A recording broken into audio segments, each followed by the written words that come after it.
Un cordial saludo a todos los oyentes de Radio María. Un día más, con la gracia del Señor, proseguimos el comentario del Catecismo de nuestra Madre, la Iglesia. Queremos concluir hoy un apartado, el de la gracia, al que llevamos dedicando unos cuantos programas. Son los temas sobre gracia y justificación, etc. Hemos dedicado unos cuantos programas y el último punto, el 2005, es en el que nos centramos hoy. La gracia, siendo de orden sobrenatural, escapa a nuestra experiencia y solo puede ser conocida por la fe. Por tanto, no podemos fundarnos en nuestros sentimientos o nuestras obras para deducir de ellos que estamos justificados y salvados. Sin embargo, según las palabras del Señor, por sus frutos los conoceréis. La consideración de los beneficios de Dios en nuestra vida y en la vida de los santos nos ofrece una garantía que la gracia está actuando en nosotros y nos incita a una fe cada vez mayor y a una actitud de pobreza llena de confianza. Luego hay la cita de Santa Juana de Arco, que luego la leeremos. Bueno, aquí la afirmación primera es que la gracia, siendo de orden sobrenatural, escapa a nuestra experiencia. O sea, las cosas de Dios podemos percibirlas, podemos sentirlas. Esta es la pregunta. Yo puedo percibir la gracia, puedo notarla. Entonces la respuesta es, en parte sí, pero en parte no. Sí que existen sentimientos espirituales, nadie lo niega, tampoco lo niega aquí este punto del catecismo, ¿no? No se niega, pero al mismo tiempo hay que decir que escapa a nuestra experiencia sensible. Escapa a nuestra experiencia sensible. Antes de que entremos un poco en esta explicación, pues igual convendría decir que aquí el catecismo hace referencia a una polémica que hubo en el Concilio de Trento. Bueno, mejor dicho, no es que el concilio fuese la polémica, el concilio respondió a una polémica que había supuesto la afirmación de la Reforma protestante, la afirmación de Lutero y algunos otros reformadores, de que aquel que es salvado, un signo que él tenía de su salvación, era el sentimiento de sentirse salvado, ¿no? O sea, Lutero manifestaba que nos salvamos solamente por la fe y esa fe nosotros de alguna manera la percibimos en el acto de confianza. El que tiene la plena confianza de sentirse salvado ya está salvado. O sea, Lutero venía como a decir que la salvación se puede percibir en esta vida por el sentimiento que uno tiene dentro. Si yo en mi interior siento que estoy salvado, ese es el signo que Dios me da que mi salvación es cierta. ¿Por qué? Porque él casi tiende a confundir fe con sentimiento. La fe para él es un sentimiento de confianza plena en Dios. Hay una tendencia a confundir fe con sentimiento en Lutero y en los protestantes, y por tanto ellos dicen, bueno, pues la salvación consiste en sentirse salvado. El que se siente salvado, ahí tiene el signo de que Dios le ha salvado, ¿no? Claro, sin embargo, pues el Concilio de Trento responde diciendo, no tengamos ojo, el hecho de que yo me sienta salvado, eso, el sentimiento tuyo puede corresponder a la realidad o no corresponder a la realidad. Y al revés, el hecho de que alguien se sienta súper pecador, alguien se sienta que no es digno, que le da la impresión de que no se va a salvar, y eso no quiere decir que se vaya a condenar, no, porque ese sentimiento que tiene no puede no corresponder con la realidad, ¿no? O sea, que el Concilio de Trento llamó la atención de que, ojito, que el orden sobrenatural, el orden de la gracia, escapa a nuestra experiencia y no siempre podemos controlarlo adecuadamente. Dicen estos puntos del decreto, leo estos dos puntos a los que aquí el catecismo hace referencia, del Concilio de Trento, respondiendo, en aquel contexto del siglo XVI, respondiendo pues a las desviaciones luteranas. Dice: Mas aun cuando es necesario creer que los pecados no se remiten ni fueron jamás remitidos sino gratuitamente por la misericordia divina a causa de Cristo, sin embargo, no puede decirse que se perdonan o se han perdonado los pecados a nadie por gloriarse él en la confianza y en la certeza de que les son perdonados y por apoyarse solamente en esa confianza que él tiene, porque es vana confianza y ajena a toda piedad. Puede darse entre los herejes y cismáticos, es más, bueno, etcétera, etcétera. O sea, aquí se insiste, es decir, ojo que con que tú por tener una especie de sentimiento interior de creerte salvado, eso no significa, el sentimiento interior puede corresponder o no con la realidad, y viceversa. El hecho de que uno tenga un sentimiento interior de que voy fatal, de que no voy por buen camino, no estoy a gusto conmigo mismo, eso tampoco quiere decir que ese sentimiento corresponda con la realidad y tú vayas camino de perdición, no. Mira, a veces el tener un sentimiento personal de que no estoy a gusto conmigo mismo, etcétera, a veces es un buen signo, ¿eh? O sea, bueno, hay que medir las cosas adecuadamente.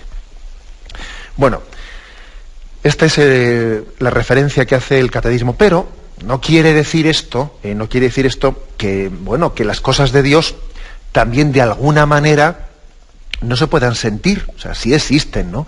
También la posibilidad de que las cosas de Dios, el don de la gracia, pueda tener también en nosotros un cierto grado de percepción, bien sea por los sentimientos, bien sea por signos exteriores. Bueno, son un signo, los sentimientos espirituales son un signo de salud espiritual, Es más, la victoria definitiva sobre el pecado se suele alcanzar pues cuando empezamos a experimentar, por ejemplo, que uno tiene un sentimiento de que las cosas divinas le resultan sabrosas y sin embargo el pecado le resulta repugnante. Eso es un buen sentimiento, como os podéis imaginar. El hecho de que alguien vaya en su vida percibiendo que a mí las cosas que antes me atraían del mundo y que me resultaban muy atrayentes y me atraían un montón, ahora me van gustando menos, ¿no? Y sin embargo lo que antes me resultaba pues poco atrayente, que eran las cosas de Dios, las cosas espirituales, que me daban más pereza, ¿no? Ahora me resultan más atrayentes. Hombre, eso es un buen signo. O sea, que tampoco rechazamos los sentimientos, porque ese sentimiento de que lo pecaminoso no te resulte atrayente, bendito sea Dios. Y ese sentimiento de que las cosas espirituales te resulten atrayentes, cuando antes igual te resultaban aburridas, bendito sea Dios. O sea que, claro, que existen, claro que también las cosas, existen sentimientos que no rechazamos, que son importantes, ¿no? Por ejemplo, pues a veces la tibieza, la pereza, esa especie de atonía o atontamiento, falta de atención por las cosas espirituales. San Juan Clímaco, por ejemplo, es un santo que dice él que la falta de sentimiento, la insensibilidad, es una especie de muerte del alma, ¿no? Y que existe, dice él, que existe pues también una duricia cordis, es decir, un endurecimiento del corazón por falta de sentimiento. Bueno, no obstante esto, incluso aunque sea un don de Dios, ¿no?, el tener esos sentimientos espirituales, no se puede negar que el sentido de lo divino pues supera los sentimientos que tengamos, los supera. Según dicen muchos santos y muchos padres orientales y también padres occidentales, ¿no?, de los primeros siglos, dicen ellos que la pedagogía divina con frecuencia suele tener más o menos pues estos tres pasos. Al comienzo de la vida espiritual, cuando uno tiene, ¿no?, un primer impulso en su vida espiritual, en su primera conversión, al comienzo de la vida espiritual se nos hace sentir a menudo una gran consolación. Uno siente un sentimiento muy grande de alegría, parece que se va a comer el mundo, parece que puede tocar a Dios, en momentos determinados en la primera conversión. Más tarde, con frecuencia, la gracia de Dios a menudo se esconde parece que se esconde, ¿no? Y Dios deja a veces a sus santos en la oscuridad de no sentirle. Y finalmente, cuando ese periodo de purificación, del cual luego hablaremos, ¿no?, ese periodo de purificación ya ha acabado, entonces Dios suele conceder de nuevo sus consuelos y la plenitud del Espíritu Santo. Es típico, es frecuente que exista este proceso. Al principio, Dios regala, ¿no? Dios regala pues ese gran sentimiento de consolación, luego parece que Dios se esconde y nos deja en esa noche de purificación, y luego finalmente, cuando ya estamos purificados, vuelve, ¿no?, de nuevo a manifestarse. Esto no es que tenga que ser matemático, de hecho en algunos santos no parece que sea así, pero vamos, suele ser lo más frecuente. Bueno, pues lo que está claro es que solo la gracia de Dios nos hace santos, y que el que pretenda forzar la experiencia, el sentimiento, puede equivocarse y puede meterse en caminos falsos y engañosos. El sentimiento lo da Dios o lo quita Dios. No eres tú el que artificialmente debes de intentar sentir a Dios. Esa especie de consolaciones, ¿no?, en que uno se emociona porque de repente ha tenido un sentimiento de una presencia de Dios que le embarga y le conmueve, eso lo da Dios cuando tiene que darlo, y lo quita Dios cuando tiene que quitarlo. Y es un error muy grande el pretender procurarlo artificialmente. Es Dios el que tiene, el que lleva adelante ese plan concreto que tiene contigo, ¿no?, de irte madurando y de irte purificando. Y yo creo que puede ser un gran error, por nuestra parte, un gran error el pretender nosotros artificialmente forzar, ¿no?, el sentimiento. Bueno, esta es una afirmación muy importante porque hay muchas personas, muchos de nosotros a veces, yo creo que estamos hoy en día confundiendo fe con sentimientos. Y en la práctica diaria, muchos miden su fe por lo que han sentido. Dicen, ay, mira qué oración tan buena he hecho, he tenido un sentimiento interior. Oye, ¿qué pasa? ¿Que si no tienes ese sentimiento interior, la oración está mal hecha o qué? Pero si esas consolaciones las da Dios o no las da, y no porque las haya dado está mejor hecho, y no porque no las haya dado está mal hecho. O sea, ojo, el sentimiento no podemos confundirlo con la fe. La Sagrada Escritura dice, el justo vive por la fe. No dice vive por el sentimiento de la fe, no dice eso. Dice San Pablo, el justo vivirá de la fe. Y nosotros a veces actuamos como si fuese el justo vivirá de los sentimientos interiores. No, o sea, ojo.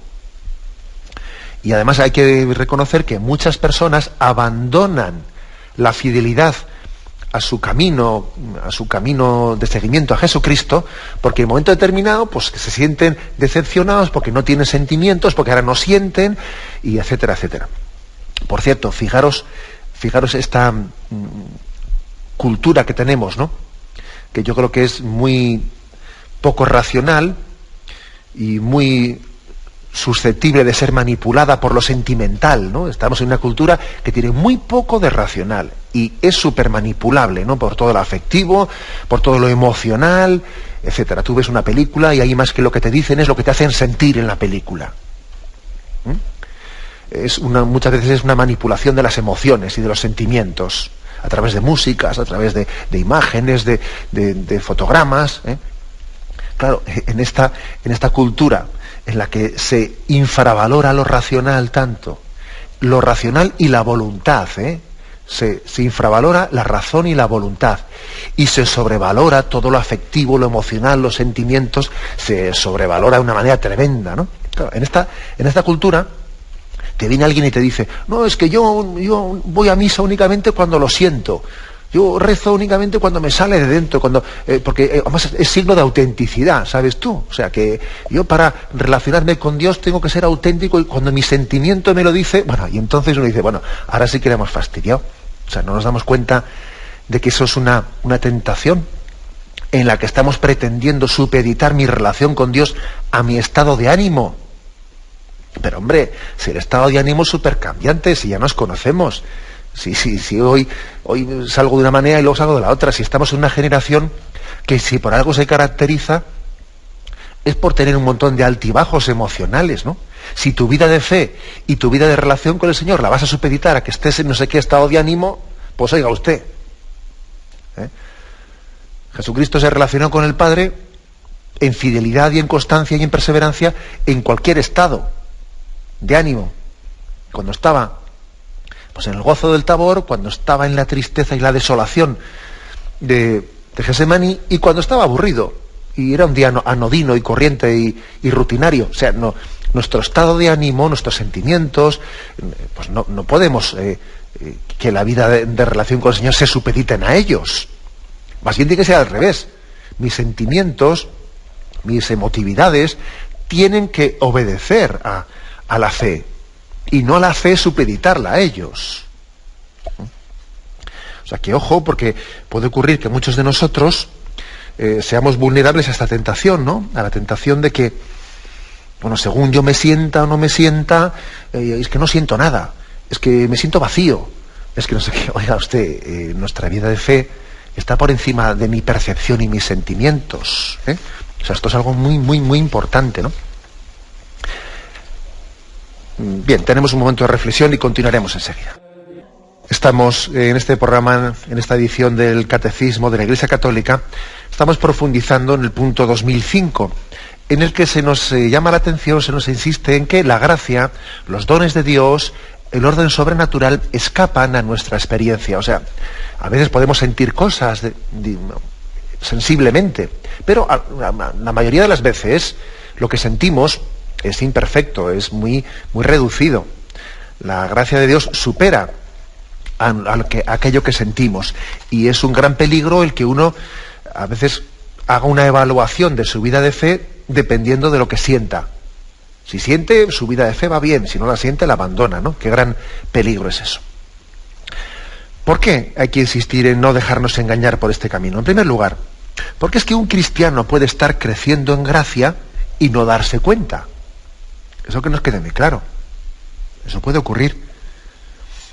Igual, de una manera similar a como alguien también, pues físicamente va creciendo sin darse cuenta, mira, y en su interior pues tiene pues todo un sistema, por ejemplo, de defensas que están actuando, ¿no? Y él no se da cuenta que dentro de tu cuerpo tienes un sistema inmunológico que está defendiéndose de los virus que te atacan, y tú ni te das cuenta. Igual estás siendo atacado por unos virus y sin que te des cuenta tú estás reaccionando frente a ello, ¿no?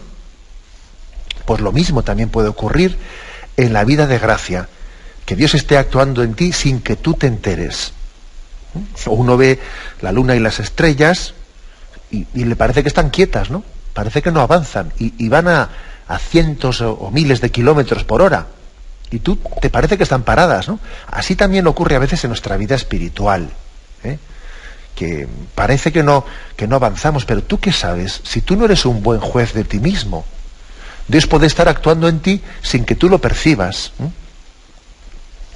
Y además también a veces podemos juzgar de nuestro crecimiento interior incorrectamente, pues por motivo de que lo rutinario de la vida a veces no lo valoramos, ¿eh?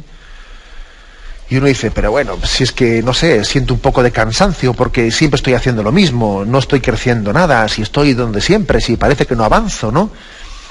Y cuántas mentiras, ¿no?, nos está diciendo ese sentimiento de falta de alegría interior. Ese sentimiento te está mintiendo, porque la vida suele ser así. La vida suele ser, pues, el día a día, estar afrontando las cosas de siempre, que son rutinarias, ¿eh? Eso es la vida. La verdadera prueba de nuestro crecimiento es el no darnos por vencidos en la rutina diaria. Esa es la mejor prueba, ¿eh? El no darnos por vencidos, pues en la vida, en el día a día. Esa es la mejor prueba de que estamos creciendo en la gracia. No de que siento, no siento, me siento vacío, no me siento vacío. Si tú tienes el don de la perseverancia y Dios te permite afrontar día a día tus cruces y tus cosas y tira para adelante, ¿no? Es que la gracia está actuando en ti. Ahora déjate de que es que me siento vacío, no siento nada. Déjate, si la mejor prueba no es tu sentimiento, es tu perseverancia. Esa es la mejor prueba. Es más, el crecimiento espiritual ocurre más en esas cosas rutinarias y repetitivas que no en las cosas novedosas. Hay más gracia de Dios en mantenerse caminando todos los días, a pesar de mi cansancio, que, bueno, pues que en la ilusión de a ver si comienzo un camino nuevo, que me da mucha ilusión hacer algo diferente. Hay más gracia de Dios, ¿no?, en esa perseverancia diaria. Y es que además, como he dicho antes, somos un mal juez de nosotros mismos y podíamos estarnos midiendo, pues equivocadamente, ¿no? Pues por ejemplo, hay que, como he dicho antes, ¿no?, las conversiones, en primer lugar, son en primer momento, ¿no?, primera conversión, suelen tener pues un nivel de encuentro emocional muy grande, en la primera conversión que solemos tener. Pues eso, por ejemplo, lo saben, pues, pienso ahora en los cursillistas, pienso en tantos cristianos que han podido tener un primer momento de encuentro con Cristo pues muy impactante y emocionante, ¿no? Pero lo maravilloso, aunque sea maravilloso tener ese encuentro con Cristo que te rompe cadenas, etcétera, ¿no?, y es darse cuenta de que, bueno, de que al principio, cuando un niño comienza a caminar, bueno, pues es el centro de atención, ¿no? Y cualquier pasito que da, claro, es que parece un avance tremendo. Mira, el niño ya ha dado 5 pasos él solito y todo el mundo se centra en él y se siente súper observado, ¿no?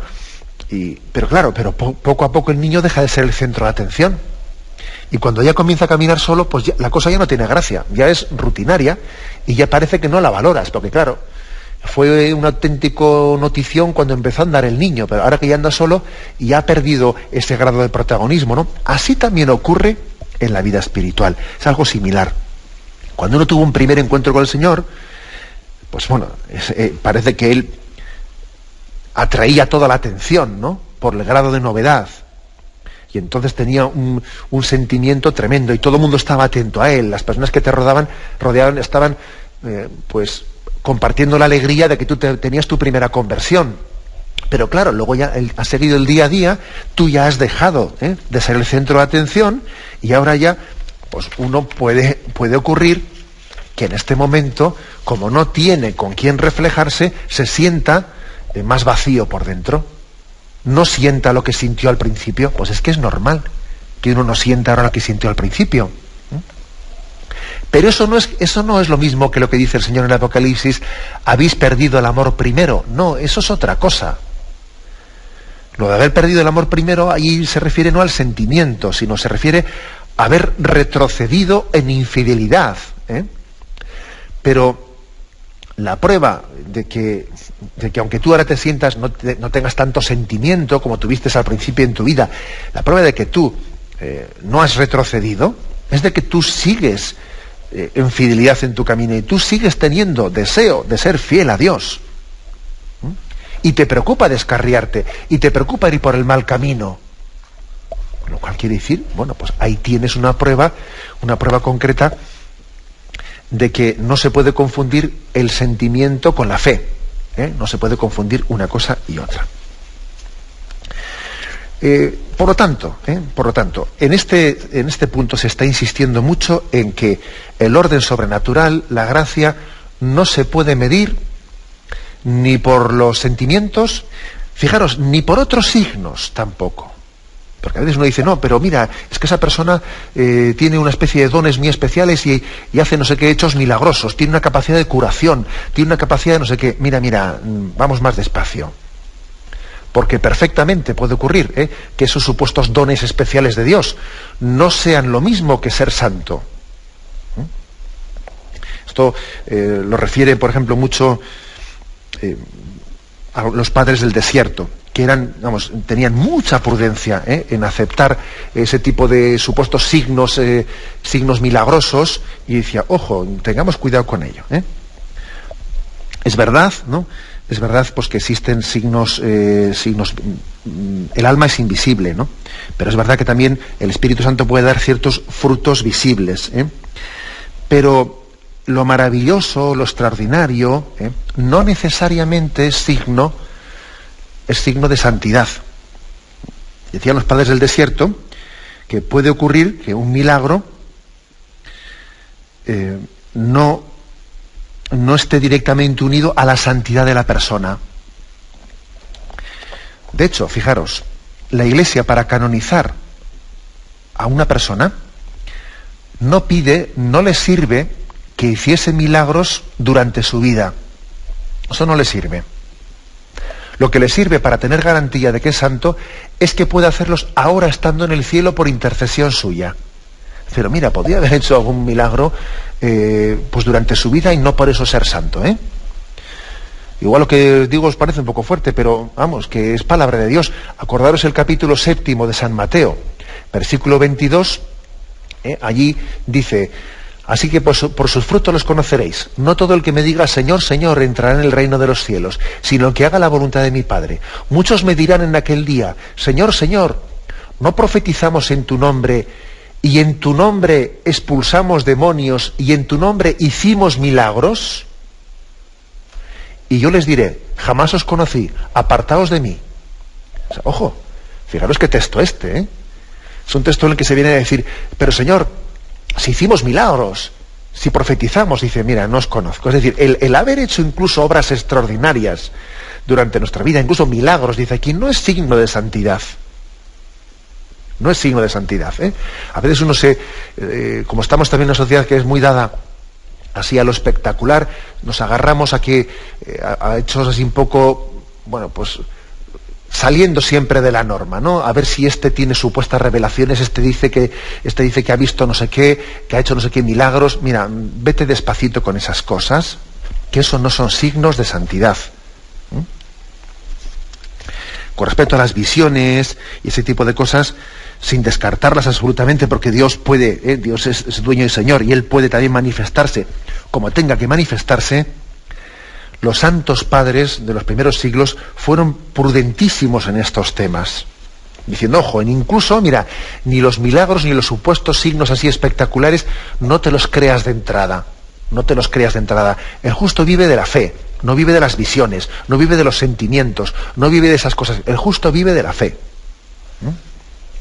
Ha habido padres del desierto que han tenido mucho cuidado, ¿no?, en decir, en dar credulidad a visiones corporales y no sé qué tipo, o revelaciones supuestas que alguien recibe por aquí y por allá. Por supuesto que Dios puede hacerlo, pero mucho cuidado con dejarnos engañar.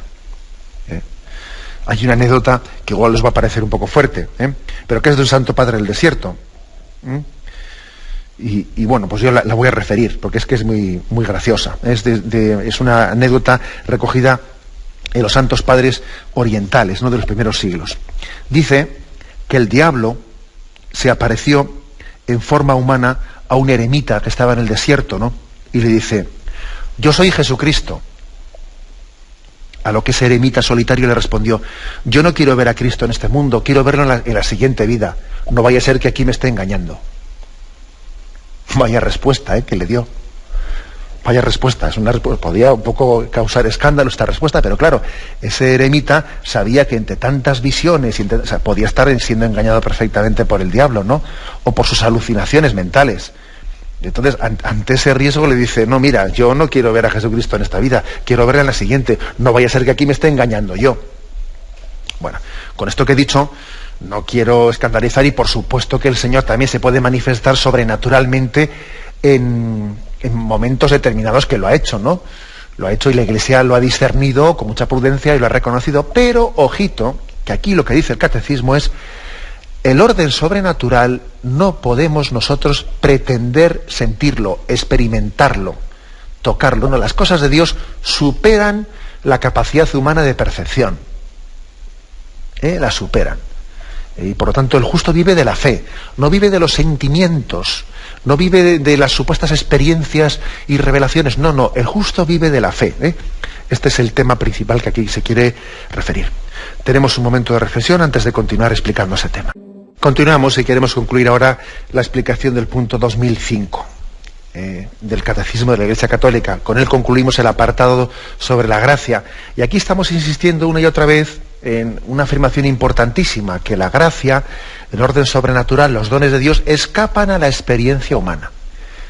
Escapan a la experiencia humana. Y es más, a veces Dios ha querido que las personas, que los cristianos y especialmente a los que están avanzados en el camino de la vida espiritual, sean purificados y tengan purificaciones interiores, lo que se llaman noches oscuras en las que Dios les, así como al principio les regaló con una consolación grande, con un sentimiento grande de su presencia, Dios les retira ese sentimiento de su presencia, esa consolación, y les deja en una oscuridad muy grande, en una desolación, para de esa manera purificarse. ¿Por qué? Porque, bueno, Dios sabe cómo hacer las cosas. Y si al principio nos da un caramelito para seguirle, luego nos retira el caramelo, ¿no?, de esas consolaciones, y nos dice: ahora te toca seguirme a mí en la oscuridad de la fe. Antes igual seguías a los caramelos que yo te daba, pero ahora te toca seguirme a mí sin caramelos, para purificar tu amor y purificar tu fe. Y para ofrecer también tu sacrificio y tu sufrimiento junto con la cruz de Cristo por la salvación de la humanidad. O sea, el Señor con mucha frecuencia a sus santos les purifica en estas noches oscuras. Por tanto, qué ridículo es que nosotros estemos pretendiendo artificialmente, pues, buscar un sentimiento, ¿no?, confundiendo sentimiento con fe. Bueno, el caso más evidente, el de la Madre Teresa de Calcuta, que todavía no hace mucho tiempo se celebraban 10 años de su fallecimiento, y con ese motivo, pues quienes habían estado estudiando sus escritos, etcétera, hicieron público una parte importante de su diario, ¿no?, del diario de la Madre Teresa, o mejor dicho, más que del diario, de las cartas que ella se había intercambiado con sus directores espirituales. Y entonces hemos podido saber que también ella fue purificada por una noche oscura muy larga,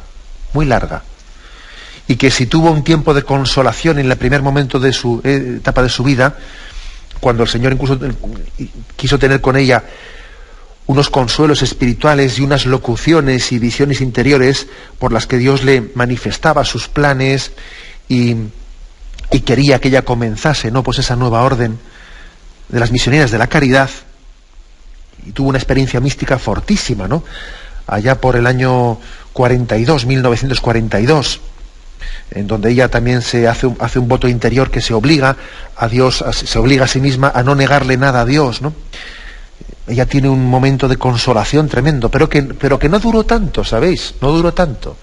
En cuanto a que comenzó su obra, salió fuera, me refiero de la orden de Loreto, en la que era religiosa, salió fuera y comenzó la nueva orden a la que el Señor le había llamado y se había manifestado con consuelos, incluso con manifestaciones místicas impresionantes, ¿no? En cuanto que salió fuera, todo aquello desapareció y ella se quedó en la oscuridad. Y comenzó un larguísimo tiempo de desolación. Dejó de sentir aquella intensa unión con Jesucristo y comenzó una dura prueba interior, en la que incluso tenía un sufrimiento como si tuviese una sensación de ausencia de Dios y de separación de Él. Su deseo de Dios seguía intacto, pero chocaba con un silencio de Dios. Antes Dios hablaba, ahora no. Que ella a veces sentía ese silencio de Dios como si fuese un rechazo, ¿no?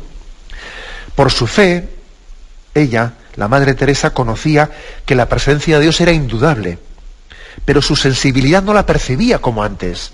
Se sentía a oscuras.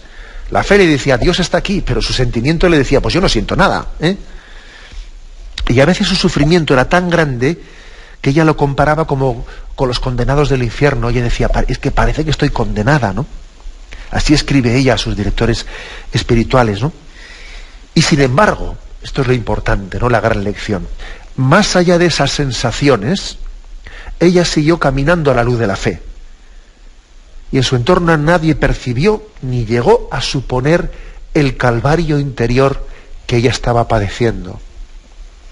Siendo así que esa prueba duró hasta la misma hora de su muerte, curiosamente, a diferencia de otros santos que tuvieron una noche oscura y luego al final volvió de nuevo la consolación, ¿no?, y la alegría interior. Ella tuvo hasta el final esa prueba, como también el Padre Pío.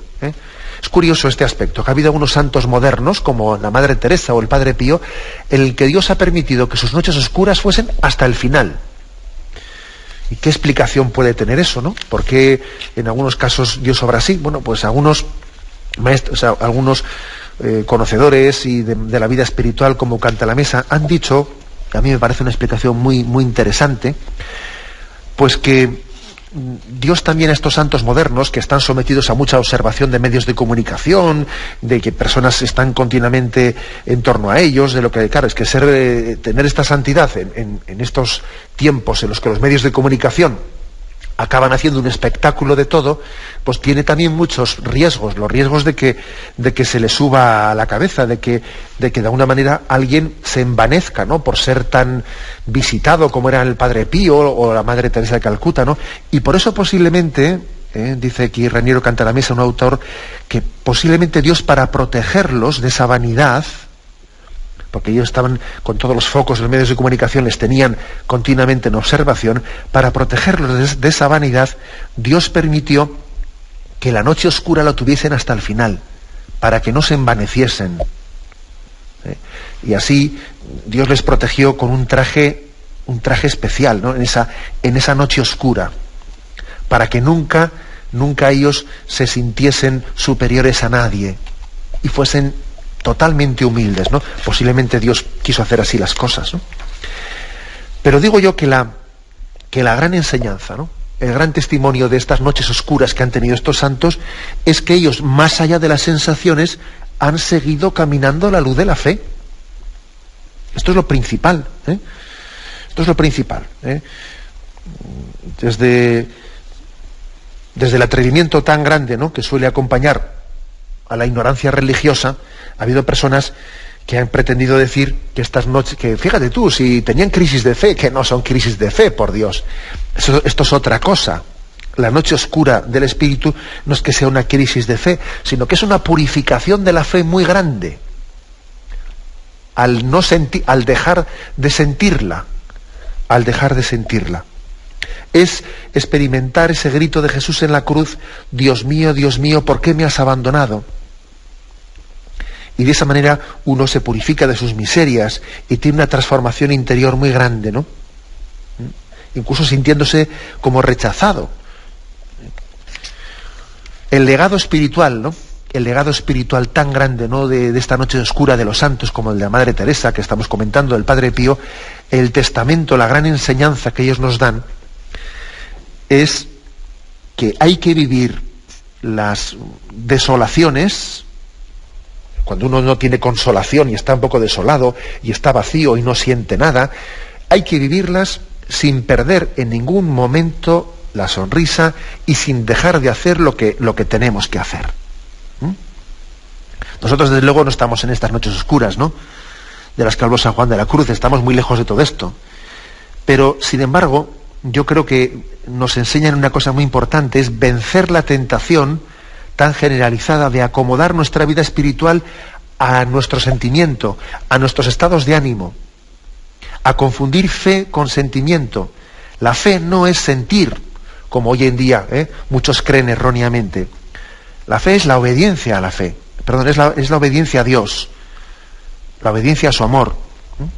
El justo vivirá de la fe, ¿no? Esta es la enseñanza básica y la fundamental que aquí se nos transmite. Por lo tanto, podríamos decir, ¿por qué el Señor permite que a veces nos quedemos sin sentimiento? Pues lo permite sencillamente para purificarnos, para que nuestra fe sea más verdadera, para que nos unamos también a la pasión de Jesucristo, para que nos desprendamos de muchas cosas y falsas confianzas en nosotros mismos, para que, unidos a la pasión de Jesucristo, también nuestra vida tenga una capacidad redentora muy grande. Dios sabrá por qué también a veces nos retira ese sentimiento, esa percepción. Pero lo importante es que nosotros confiamos más en Dios que en mi sentimiento de Dios. Y yo quiero concluir con este pensamiento que me parece que es lo central. Yo confío más en Dios y en su misericordia que en cómo me siento yo. Ay, es que me siento muy bien, pues vale. Es que me siento muy mal, tranquilo. Lo importante es, yo confío más en la misericordia de Dios que en cómo me siento Dios. Yo confío más en cómo me ve Dios, que en cómo me veo yo a mí mismo. Esto es importante. Esto es importante. Por eso aquí el catecismo termina con una cita muy graciosa de Juana de Arco, que dice, no estaba ya presa, sabéis que tuvo muchos problemas con la justicia, y bueno, y una de las más bellas ilustraciones, dice aquí, de esa actitud, se encuentra la respuesta de Santa Juana de Arco a una pregunta capciosa de sus jueces. Estaba en ese momento siendo interrogada por lo que entonces era más o menos la Inquisición, ¿no? Y dice, interrogada si sabía si estaba en gracia de Dios, ella responde, si no lo estoy, que Dios me ayude a estar en gracia, se lo pido. Y si estoy en gracia de Dios, que Dios me conserve en ella. Mire usted, yo no voy a ser el que pretenda ser maestro y juez de mí mismo. Me pongo en manos de Dios, ¿sabe usted? Y si no estoy en gracia de Dios, le pido a Dios humildemente que por su misericordia me dé su gracia. Y si estoy en gracia de Dios, me pido que me conserve en ella. Pero yo renuncio a ser juez de mí mismo, a autoevaluarme. Dios sabe más. Y Dios sabe por dónde debe conducirme. Yo, mientras tanto, viviré de la fe, de la esperanza y de la caridad. Viviré de la confianza en Dios, que me amó hasta entregar a su Hijo a la cruz por mí. Bien, lo dejamos aquí, ¿eh? Me despido con la bendición de Dios Todopoderoso. Padre, Hijo y Espíritu Santo descienda sobre vosotros. Alabado sea Jesucristo.